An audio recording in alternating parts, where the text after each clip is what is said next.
Bonsoir à chacun et à tous. Le processus de décentralisation en cours chez nous connaît un essor certain, surtout avec de nombreux acquis pour l'efficience des pratiques, la consacrant. Mais à l'évidence de la réalité de l'exercice du pouvoir à la base, subsistent des écueils et autres constats qui nécessitent des réformes dans le domaine afin de mieux coller aux exigences du processus. Ce qui nous amène à nous interroger au cours de cette émission sur l'essentiel, notamment à revoir dans le domaine de la décentralisation, surtout en matière de tests la régissant. Et pour en parler, nous avons sur ce plateau Stanislas Roncanli. Il est spécialiste des questions de décentralisation à l'ANTB. Bonsoir, Monsieur Roncanli. Bonsoir, monsieur le journaliste. Merci d'être avec nous. Franck Kenevo, il est journaliste, expert en décentralisation. Il est le président du REMEB. Bonsoir, président. Bonsoir, chers confrères. Merci infiniment d'être avec nous pour parler un peu de ce processus de décentralisation en cours chez nous. Si on vous demandait, Monsieur Franck Kenevo, de jeter un regard rétrospectif, en tout cas sur tout ce qui s'est passé dans le domaine de la décentralisation chez nous au Bénin, qu'est-ce que vous allez nous dire? Merci beaucoup. Je dirais d'abord que s'il n'y avait pas la décentralisation, il fallait la créer parce qu'aujourd'hui, c'est reconnu dans le monde entier que pour développer un pays, il faut partir des communautés à la base, il faut partir des potentialités locales pour promouvoir le développement. Donc aujourd'hui, la gouvernance mondiale est en train de s'orienter vers les collectivités territoriales et les participants à la conférence des forces vives de la nation de 1990 ont vu juste en préconisant la réforme de l'administration territoriale. Et donc, depuis 2003, il y a eu beaucoup d'avancées. Aujourd'hui, la notion de collectivité territoriale existe dans notre pays. L'institution communale existe et travaille. Aujourd'hui, lorsque le gouvernement pense politique publique, il est obligé de compter avec 77 communes. Ça fait que des infrastructures se mettent en place dans les communes. Ça fait que un processus de développement est en cours. Et donc, je crois que c'est une bonne chose d'avoir commencé la décentralisation. Maintenant, il faut l'améliorer pour que les fruits tiennent la promesse des fleurs. Alors, Monsieur Roncanli, vous êtes expert, hein, vous êtes au niveau de l'ANTB, l'Association nationale des communes du Bénin. Quand on dit le choix de faire descendre le pouvoir à la base, c'est la meilleure chose qui soit. Pourquoi faire descendre alors le pouvoir à la base? Merci, monsieur le journaliste. Je crois que monsieur Kenevo a déjà eu le mérite d'expliquer un peu la pertinence du choix fait par le Bénin de pouvoir transférer la gestion du pouvoir d'État du niveau central vers le niveau local. Et on voudrait comprendre quand même pourquoi, le pourquoi de la chose. Pourquoi c'est seulement, c'est à la base forcément que le pouvoir doit descendre avant que les populations ne se sentent concernées par la chose. Il a fait allusion tout à l'heure à la conférence des forces vives de la nation qui a abouti à l'élaboration d'une nouvelle constitution pour notre pays. Et les acteurs de cette grande rencontre historique, ont semé déjà les bases de la décentralisation dans ce document. C'est parce qu'ils ont eu à observer que la centralisation du pouvoir d'État n'a pas porté ses fruits, n'a pas donné les résultats escomptés. Parce que le gouvernement central nomme des représentants à différents niveaux, au niveau départemental où nous avons les préfectures, à un niveau un peu plus bas où nous avions dans un premier temps les districts, après nous avons eu les sous-préfectures et les circonscriptions urbaines. Est-ce que ce n'était pas déjà une forme quand même de décentralisation? Je vous explique en fait. Le district, il est plus proche de la population que le département et le pouvoir central. Exactement. Mais le problème qui se pose, c'est que c'est comme des délégués qui doivent mettre plutôt en œuvre ce qui a été décidé à un niveau plus haut.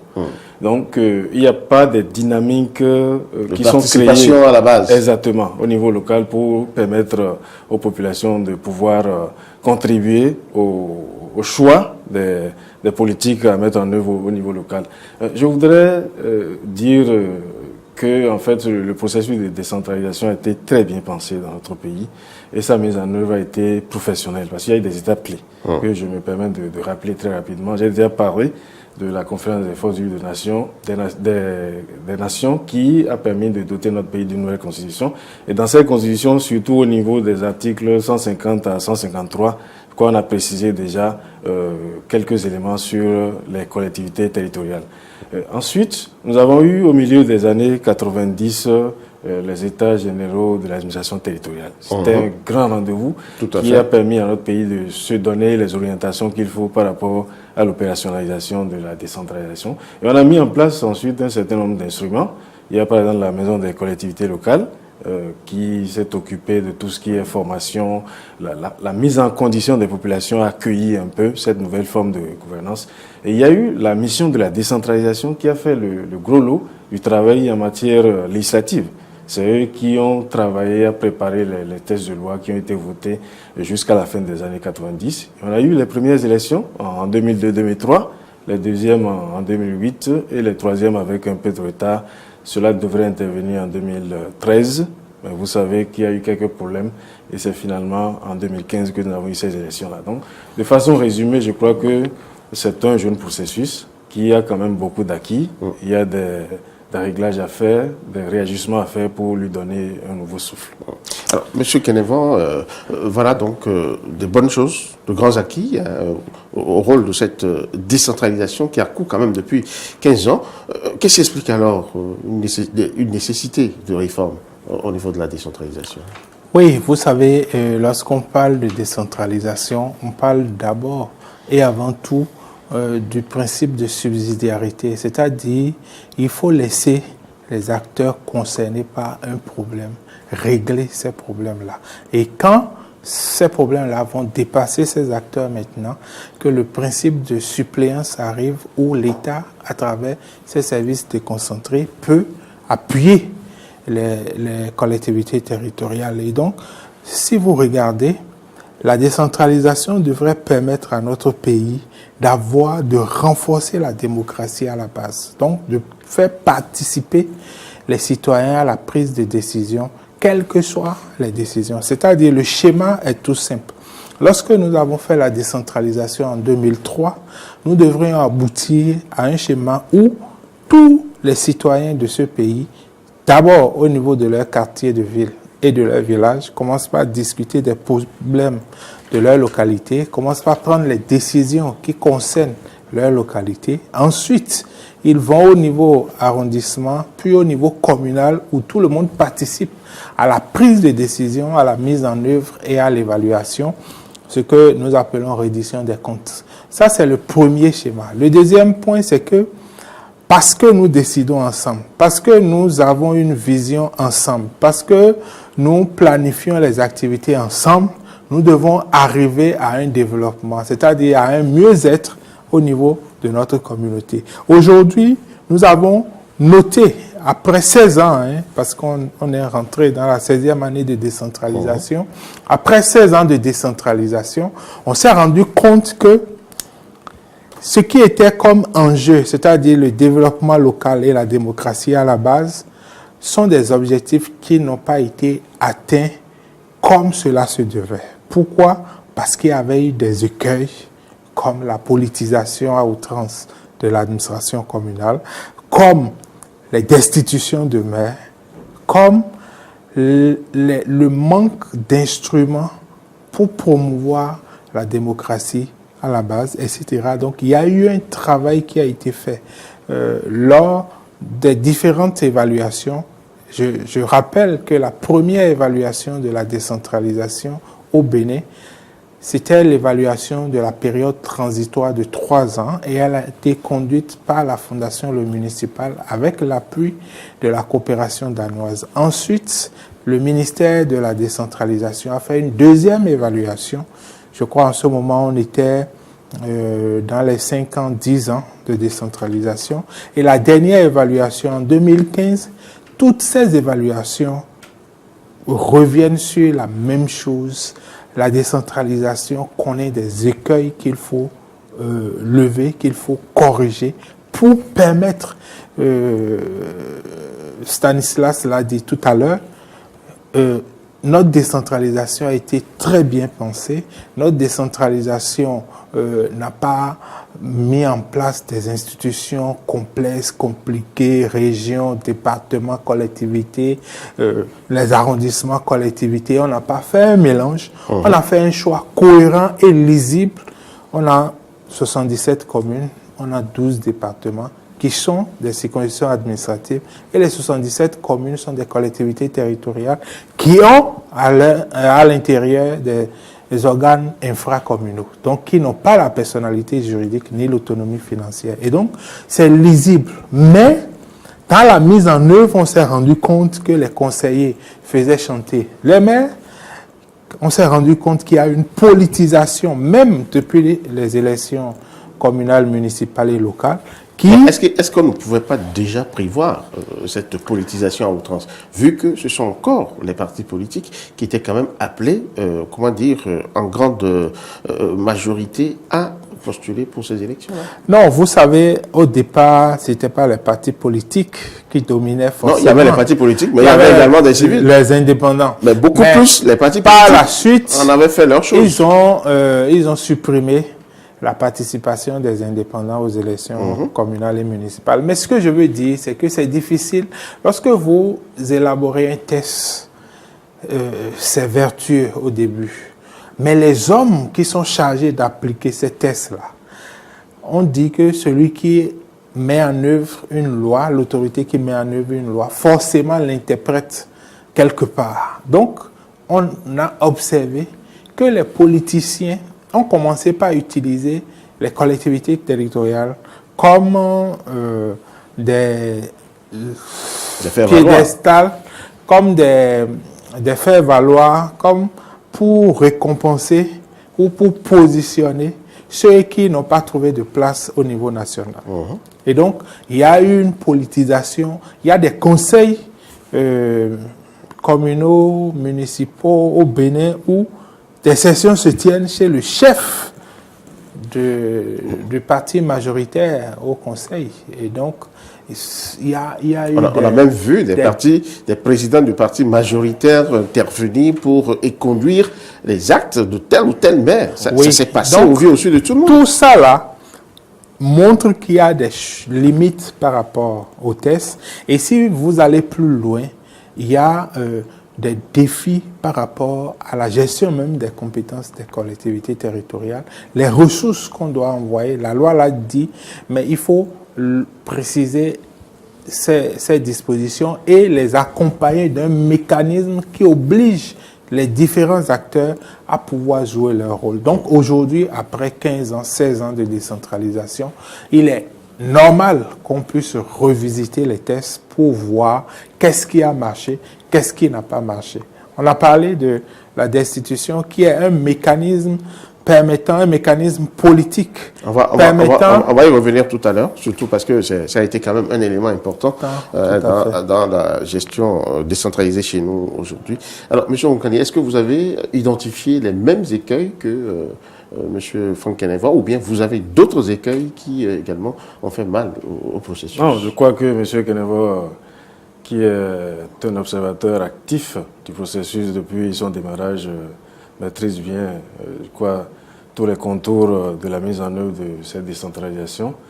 Il a dit l'essentiel, mais ce que je voudrais dire en résumé, c'est qu'après une quinzaine d'années, ce processus reste inachevé, en ce sens que les populations qui quand même avaient bénéficié d'un grand support de communication grâce aux différents organes mis en place, qui malgré cela n'arrivent pas à bien cerner la substance de la décentralisation. C'est-à-dire qu'elles se contentent de désigner des représentants qui vont siéger au sein des conseils communaux et municipaux. Et elles pensent qu'elles ont déjà fait l'essentiel. Et que le gros lot du travail revient à ces acteurs-là, de mobiliser les ressources nécessaires, de mettre en place le cadre institutionnel qu'il faut pour atteindre les objectifs. Ce n'est pas ça. Ils doivent, disons, contribuer à travers différents mécanismes. C'est ça même l'exercice de la démocratie à la base. Donc, Est-ce la faute aux populations ou la faute des élus? Oui. Parce qu'on a remarqué quoi? Comment dirais-je? La mairie qui devait être pratiquement un centre que les populations doivent visiter, doivent venir voir un peu, est restée un peu réservée comme la chose des élus. Et il y a un certain mythe qui entoure l'exercice même. Je vous donne un petit exemple qui illustre bien, disons, le fait que les populations ne jouent pas très bien leur rôle. Il n'y a pas ce conseil communal au Bénin, sur les 77, qui, avant la tenue d'une session, qu'elle soit ordinaire ou extraordinaire, qui ne publie pas, disons, qui ne fait pas des communiqués, que ce soit par affichage ou à travers les différents médias locaux ou à travers les crieurs publics, pour inviter les populations à assister à ce conseil-là. Et c'est à ce niveau que les décisions se prennent, même si elles n'ont pas voix au chapitre, même si elles n'interviennent pas directement dans les discussions, les populations peuvent quand même assister. Et à travers vous êtes sûr que ce que vous dites là se passe dans toutes les communes, je peux jurer dessus, toutes les communes le font. Et pourquoi les populations ne sont pas sensibles? C'est ça le problème que je pose, parce que certainement il y a encore, disons, un déficit de sensibilisation, de communication à leur niveau, pour leur dire que c'est en fait eux qui exercent le pouvoir. C'est les citoyens locaux qui exercent le pouvoir décentralisé. Donc il leur revient de pouvoir s'intéresser de près à tout ce qui se fait, tout ce qui se décide au niveau de l'un des organes créés par la décentralisation, l'un des deux organes, parce qu'il y en a deux. Il y a le conseil communal, il y a le maire qui constitue lui seul un organe, l'organe exécutif. C'est lui qui met en œuvre les décisions prises au niveau du conseil communal. Donc, il y a un travail à faire. Monsieur Onkari, il y a vraiment un travail à faire à ce niveau et je souhaiterais que vous insistiez réellement là-dessus parce que je n'ai pas l'impression que les populations savent que c'est leur droit, par exemple, d'aller prendre part à des conseils municipaux. Oui, et un travail se fait par les différentes organisations de la société civile, la Social Watch, Alcré et tous les autres, qui sont très engagés sur ce chantier, le chantier de la participation citoyenne.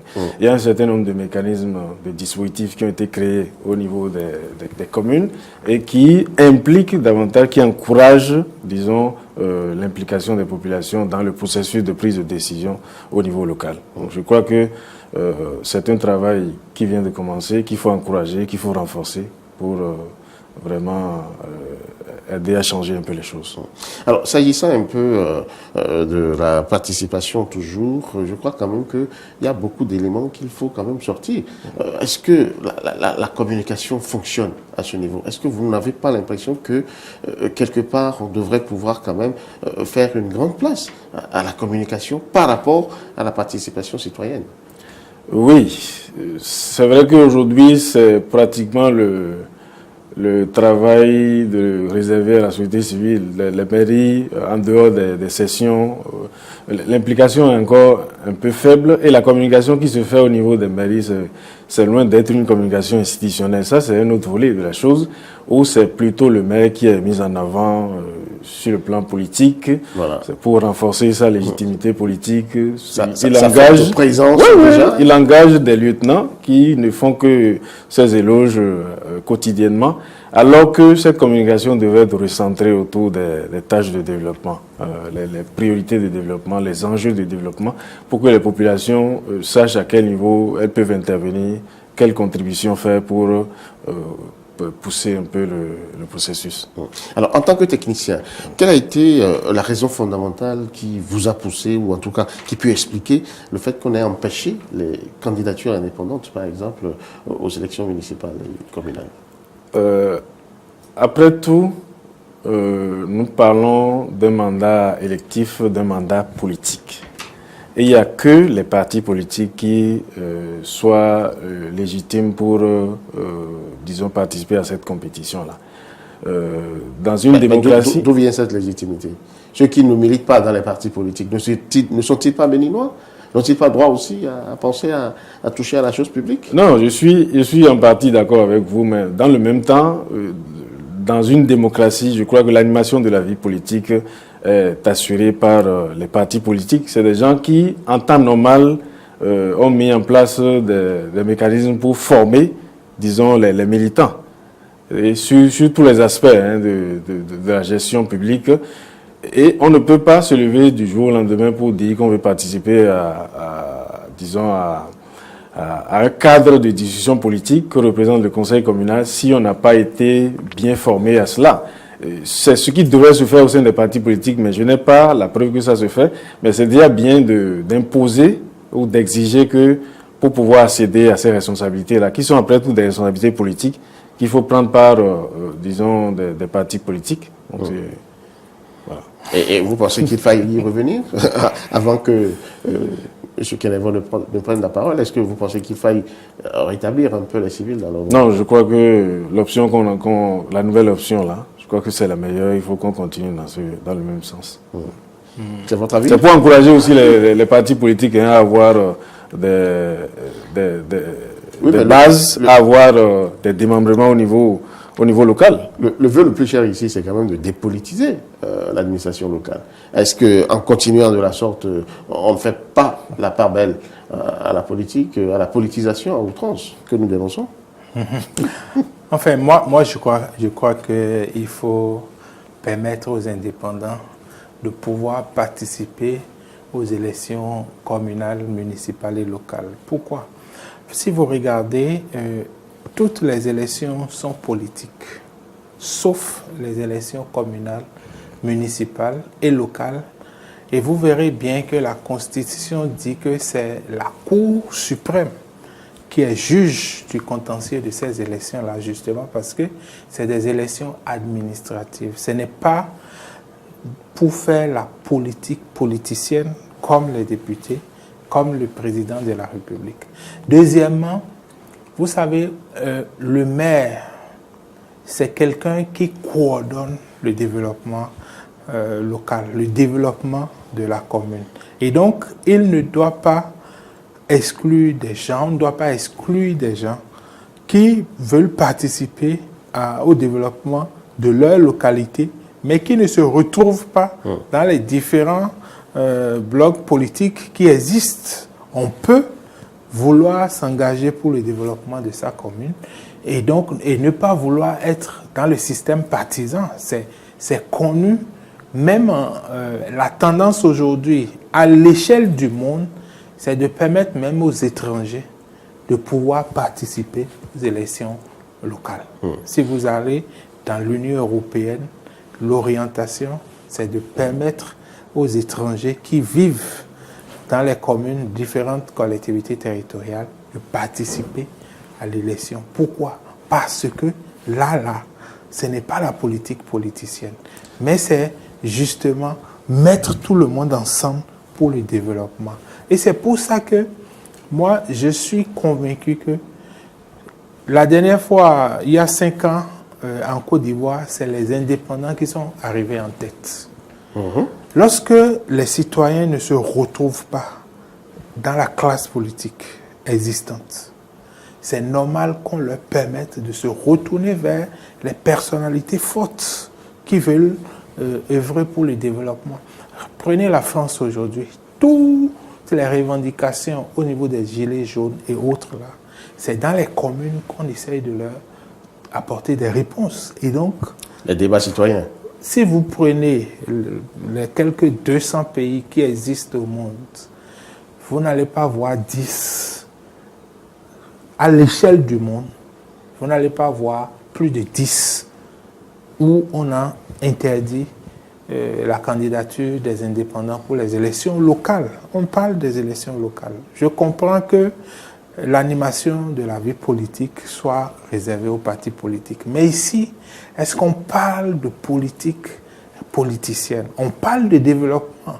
Lorsque les collectivités, les acteurs politiques auront compris que dans les communes, il ne s'agit pas de faire la politique politicienne, mais de faire la politique de développement, de faire le développement et de rassembler tous les citoyens, je crois qu'en ce moment, on aurait réglé un problème essentiel. Oui, pour finir sur la question, en fait, la stabilité politique d'une commune, ça compte beaucoup. Il ne faut pas avoir, c'est pas souhaité d'avoir une configuration dispersée au niveau du conseil communal.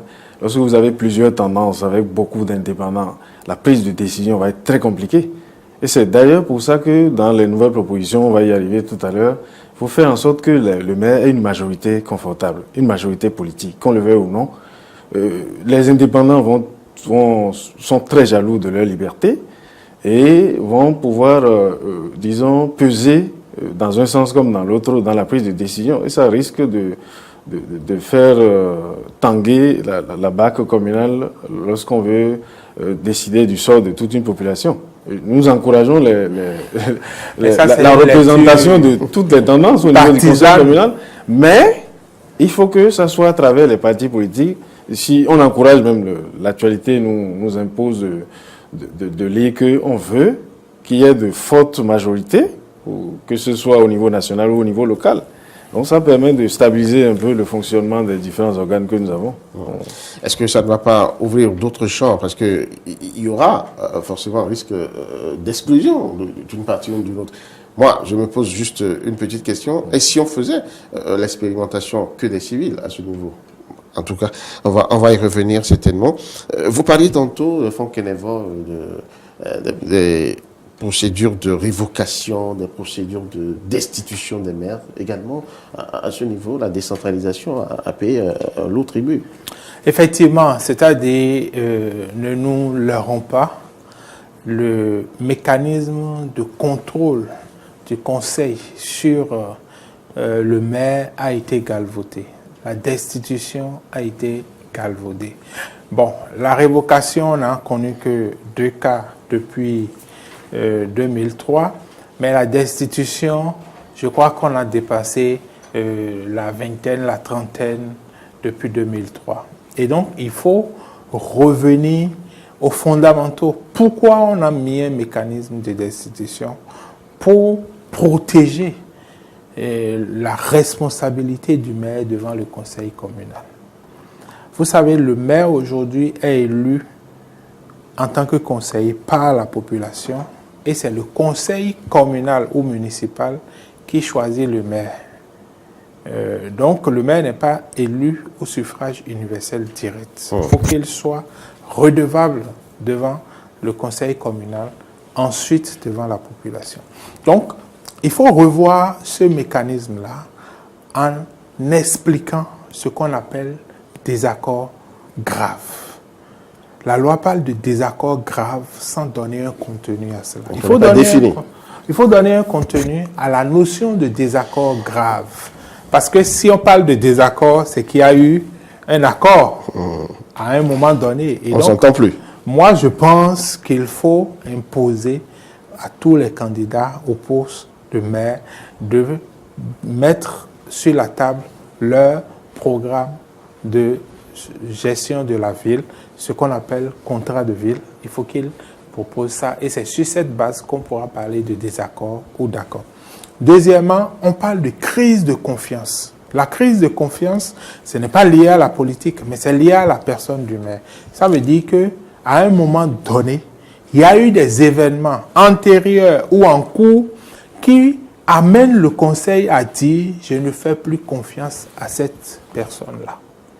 Donc, il faut clarifier les choses pour que le simple fait, tel que la loi est aujourd'hui, si un conseiller réussit ou un homme d'affaires local ou un homme politique de la localité réussit à avoir la majorité des 2/3, d'abord la majorité absolue, il peut demander une session pour faire voter la défiance par rapport au maire. Ça, ce n'est pas une bonne chose parce que nous sommes dans un état de droit où il y a un minimum de contrôle sur les accusations qu'on peut porter envers une autorité telle que le maire. Donc ça, je crois qu'il faut travailler là-dessus.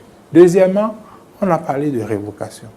La question de révocation est plutôt simple, mais la seule ouverture que la loi donne, c'est que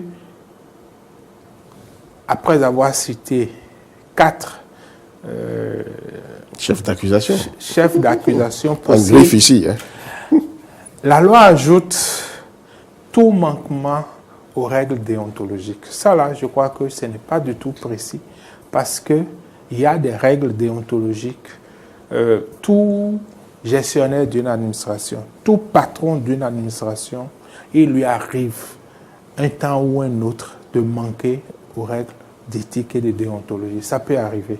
Mais est-ce que ça suffit pour qu'un maire soit suspendu ou révoqué? Non. Donc il faut revoir ces dispositions-là et améliorer cela dans le sens de protéger la fonction de maire pour que le maire puisse être apaisé pour travailler. Parce que quelqu'un qui est menacé, qui est sous chantage, quelqu'un qui a peur de perdre son fauteuil ne peut pas travailler à moyen long terme pour une collectivité territoriale. Monsieur Roncani, oui. Est-ce que vous êtes d'accord avec oui, cette bien étude? sûr. Et quels sont les collectifs qu'on pourrait apporter aussi dans le domaine? D'abord, à la suite de M. Kenevo, je voudrais dire que la destitution est un cancer pour la décentralisation. Il n'y a pas un autre mot pour la caractériser. Est-ce qu'on peut l'éviter? Oui, on peut l'éviter. Ça fonctionne comme ça parce que la loi a donné une certaine ouverture. Il y a une commune dont je ne vais pas citer le nom ici. Pour la mandature actuelle, elle a déjà changé plus de 3 fois de maire. Ça, c'est inacceptable. Quand est-ce qu'on aura le temps de se consacrer vraiment aux tâches de développement? C'est pas possible. Parce que comme il a dit, les conditions que la loi a précisées pour destituer un maire, c'est des conditions assez subjectives. Il parle de désaccord, il parle de crise de confiance. Quel contenu on donne à tout ça? C'est laissé à l'humeur des partis politiques, des conseillers qui animent pour des prunes. On décide de mettre un maire.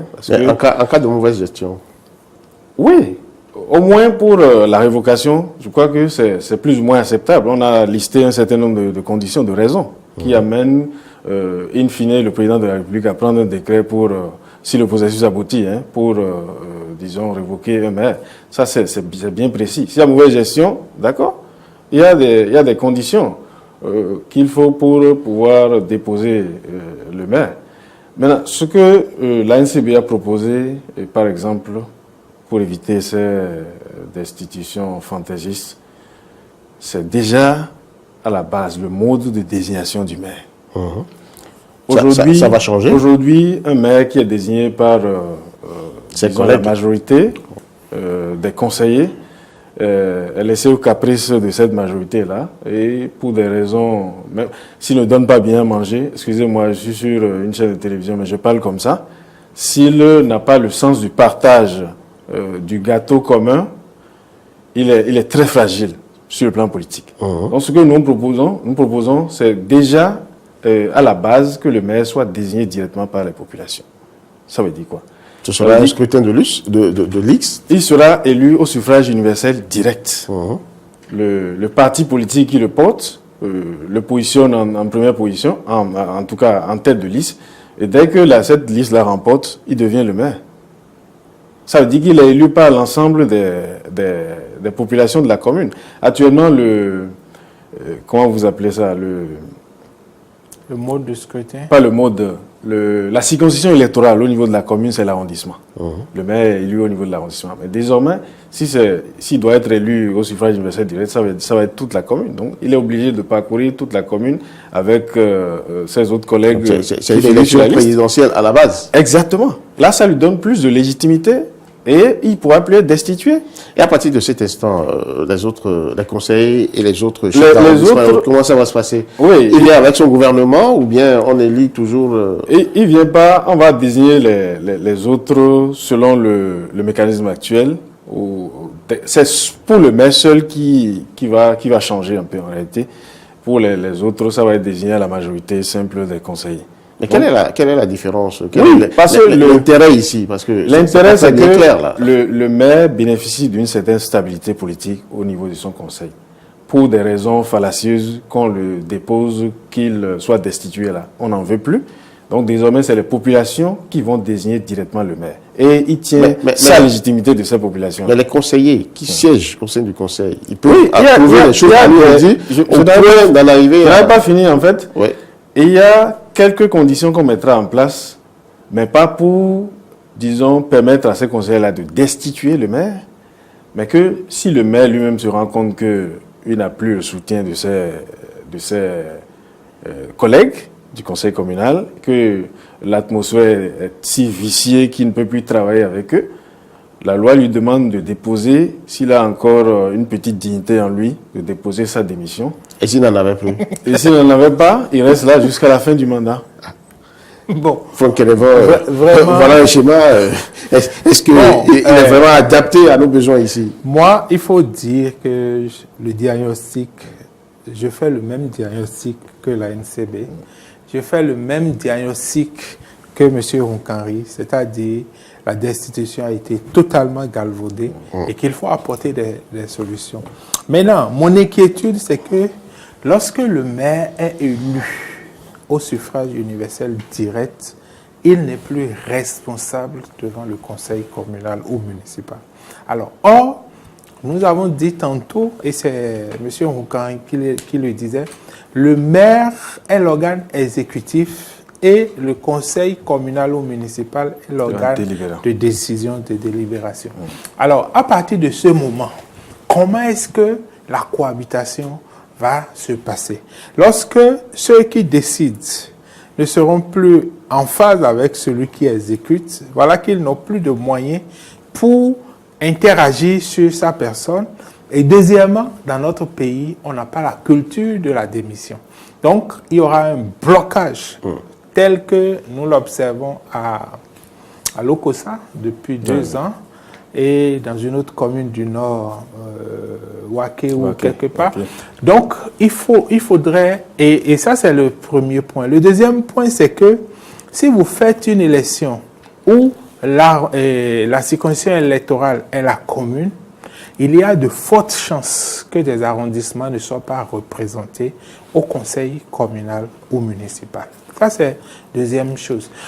La troisième chose, c'est que lorsque nous avons un maire qui est élu par les populations et que ses adjoints, les chefs d'arrondissement et autres sont élus par le conseil, ça pose un problème.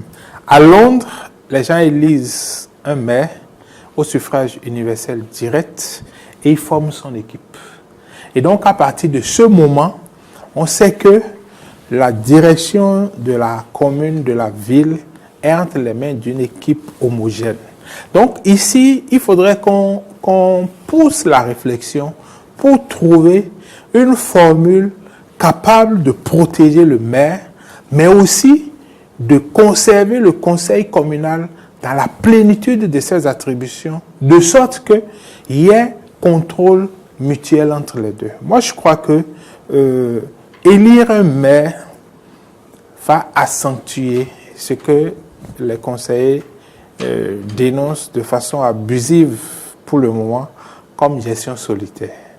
Parce que justement, le maire qui est élu au suffrage universel direct va dire: vous ne m'avez pas élu. Je ne vous dois rien. Je ne vous dois rien. Je n'ai pas de compte à vous rendre.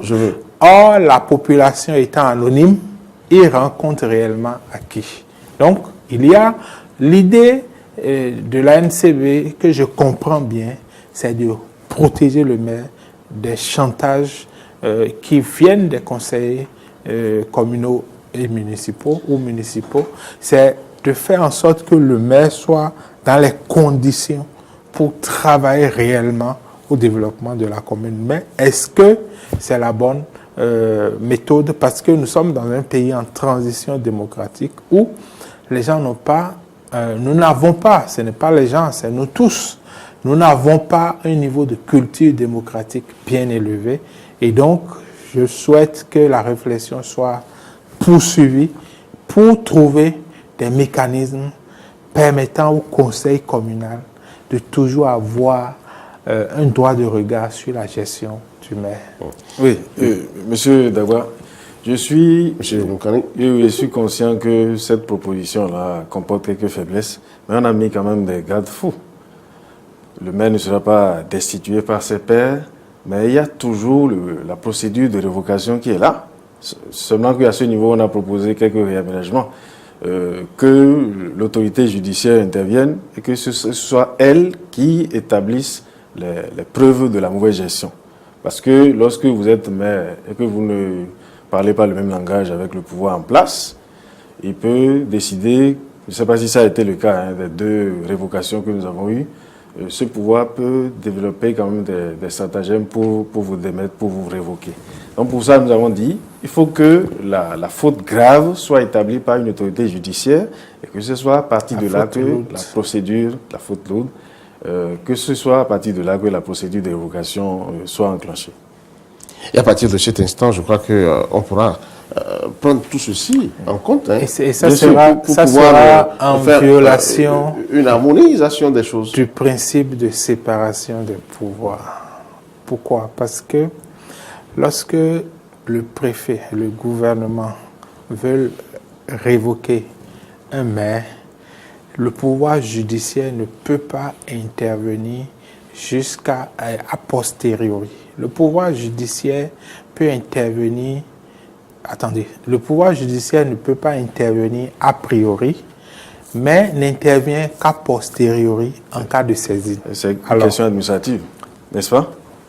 Oui, c'est-à-dire si vous dites qu'avant de révoquer un maire, il faut que le pouvoir judiciaire établisse la faute.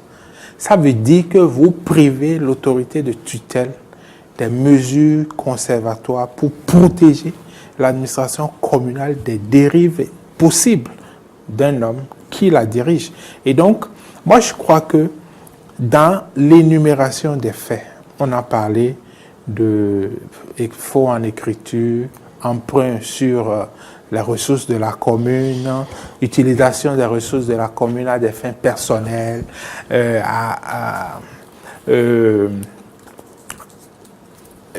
vente du domaine public illicite. Opaque. Non, dans les fautes lourdes, il n'y a pas gestion opaque.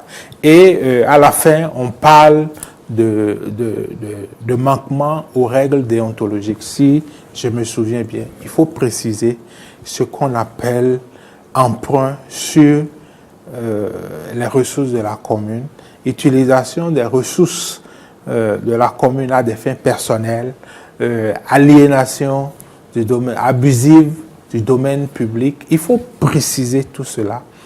Et si le préfet abuse de ces dispositions-là, que chaque maire se sente à l'aise pour aller devant le juge administratif et que la justice administrative, qui est réputée pour sa lenteur au Bénin, fasse diligence. Qu'on puisse, aujourd'hui, les délais sont indiqués dans la loi, mais ne sont pas respectés. Donc, il faut que nous arrivions à un travail collectif. Vous savez, les communes sont forcément à l'image de ce que le pays est. Donc, on ne peut pas améliorer la gestion des communes sans tenir compte du pouvoir judiciaire, sans tenir compte de l'exécutif, sans tenir compte du pouvoir législatif. Donc, c'est un tout. Il faudrait que le pouvoir judiciaire fasse son travail. Il faudrait que le pouvoir législatif aussi puisse accompagner la décentralisation avec les réformes qu'il faut, de sorte que les collectivités territoriales soient en mesure d'exercer leurs compétences dans les conditions prévues par la loi, mais dans un environnement plutôt sain. Maintenant, pour prendre en compte un peu, oui, M. Dagba, très rapidement, pour évoluer. Hein? Oui, pour adoucir un peu la procédure préconisée par la NCB en matière de révocation, peut-être qu'on va instaurer un déféré préfectoral. Au lieu que le préfet suspende peut-être le maire après l'avoir écouté, et tout ça là, on peut instaurer ce déféré-là. Le préfet constate seulement et transmet ça à qui de droit. Je crois que ça aussi, c'est une possibilité. Je suis d'accord. Vous savez, aujourd'hui, en France, le préfet n'a plus un pouvoir d'annulation. C'est ça. En tant qu'autorité de tutelle, il constate que cette disposition, cette délibération, cette décision du Conseil ou de l'exécutif n'est pas conforme à la loi.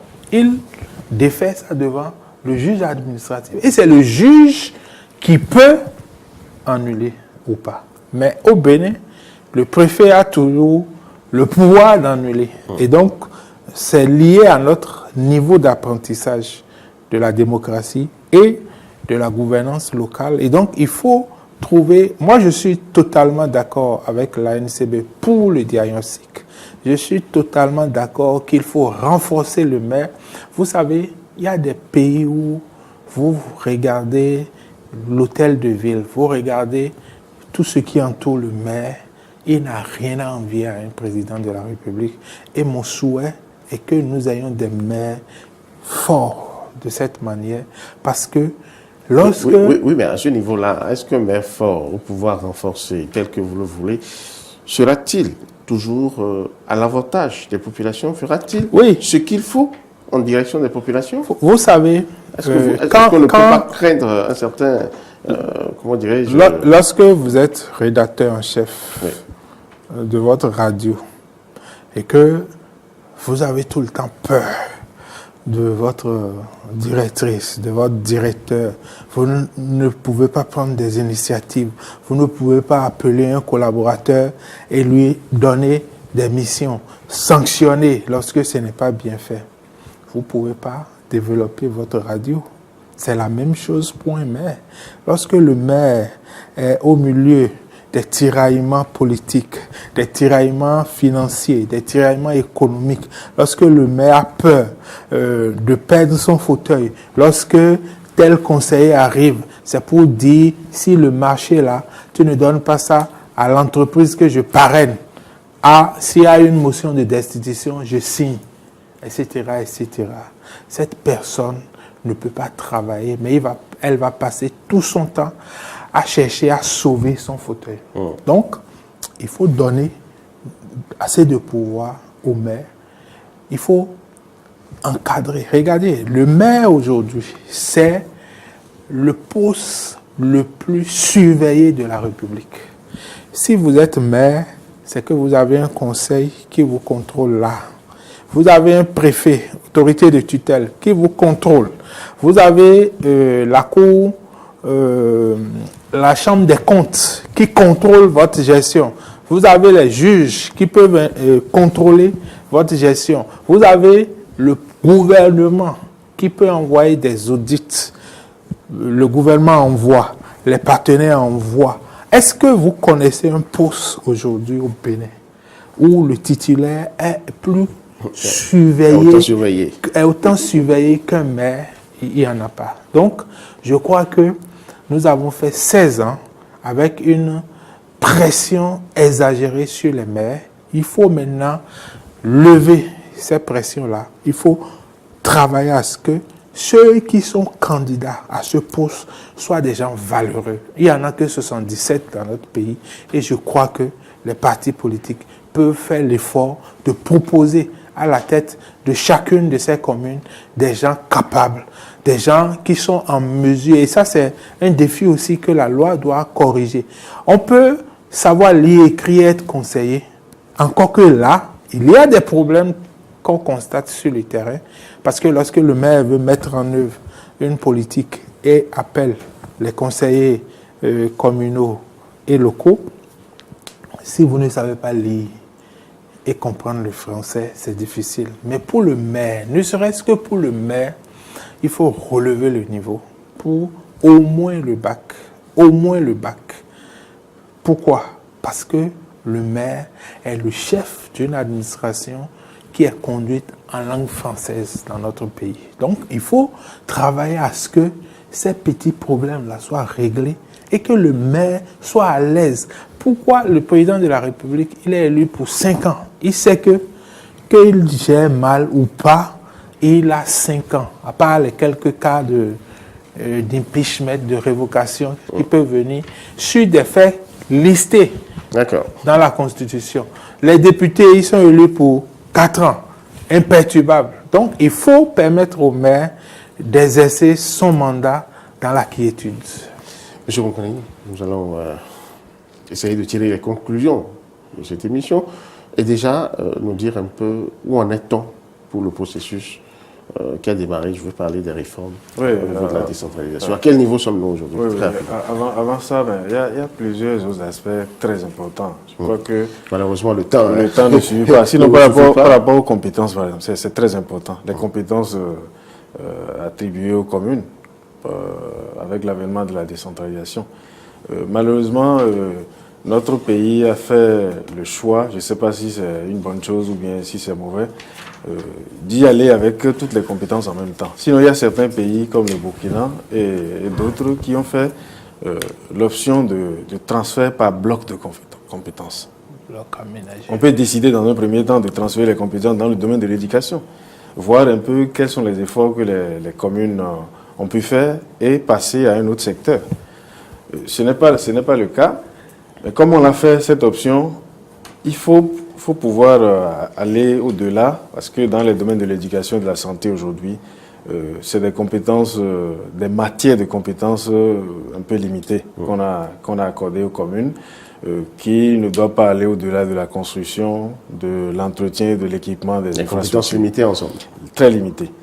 Parce que le personnel qui anime le secteur de l'éducation au niveau du dans beaucoup de pays, c'est la commune qui gère le personnel éducatif, le personnel de la santé. Mais ils sont recrutés par l'État. Ils sont recrutés par l'État, mais la gestion des carrières, la qualité des soins en ce qui concerne la santé, la qualité du système éducatif au niveau de l'éducation, tout ça est coordonné par le maire, avec son conseil communal. Donc je crois qu'à ce niveau, il va falloir faire un peu de réajustement. Ce qui est sûr, nous allons revenir oui, à ce thème-là précis par rapport aux compétences. Voilà. Vous parliez du processus. Oui, le Conseil des ministres, il y a quelques mois, je n'ai pas l'exactitude de la date, a pris une décision par rapport à la relecture des tests, notamment l'élaboration d'un code général des collectivités territoriales.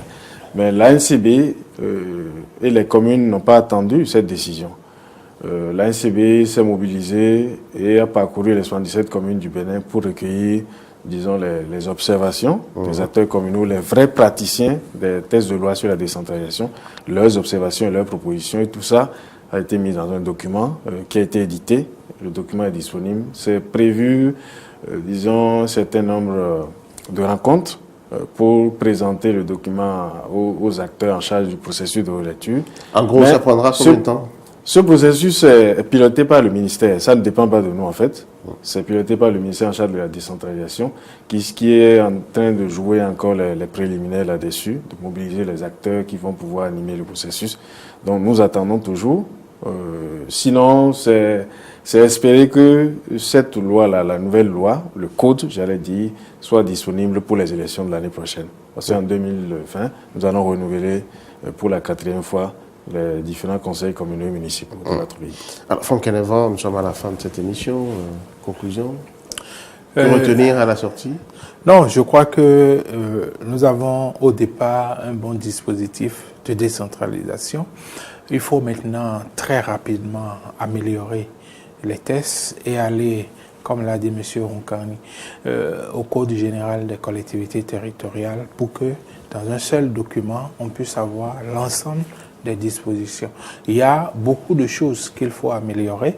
Il y a la manière dont l'élection se fait aujourd'hui au niveau du conseil communal pour désigner le maire, où en cas de recomposition de majorité, la loi est totalement muette là-dessus. Il y a beaucoup de choses qu'il faut revoir pour permettre à la décentralisation de donner, de produire la démocratie et le développement dans chacune de nos 77 communes. Merci à vous, M. Franck Kenevan. M. Ronkani. Oui, mon mot de la fin va être un appel en direction du gouvernement pour la constitutionnalisation de la décentralisation et surtout la précision sur le montant ou le pourcentage du budget général de l'État qui doit aller aux collectivités territoriales. Au Burkina, on l'a déjà fait, au Niger également. Donc, définir déjà dans la loi fondamentale quelle est la part des recettes publiques de l'État qui doit servir à financer le développement à la base. Je crois si on arrivait à faire cela, ça va aider à faire décoller les communes et c'est notre vœu. Donc, que la révision de la Constitution représente une grande opportunité pour nous, malgré le climat de suspicion qui entoure ce projet. Nous l'appelons de tout notre vœu pour pouvoir intégrer cet aspect-là. Nous espérons simplement que cette révision de la Constitution interviendra réellement, dépouillée, comme vous l'avez dit, M. Rongani, de toute suspicion. Mais de l'autre côté, chez M. Kenevo, et bien sûr, il faut que l'administration locale soit le cadre de l'exercice du développement même et de la démocratie, dans l'un comme dans l'autre. En tout cas, la décentralisation au Bénin a beaucoup à gagner. Merci à chacun et à tous de nous avoir suivis. Ce numéro recevait Franck Kenevo. Je rappelle, il est expert en décentralisation, président du réseau des médias pour la décentralisation. Et puis en face de lui, il y avait M. Stanislas Ngoukani. Il est expert, ou je vais dire spécialiste des questions de décentralisation à l'ANCB, l'Association nationale des communes du Bénin. Merci de nous avoir suivis.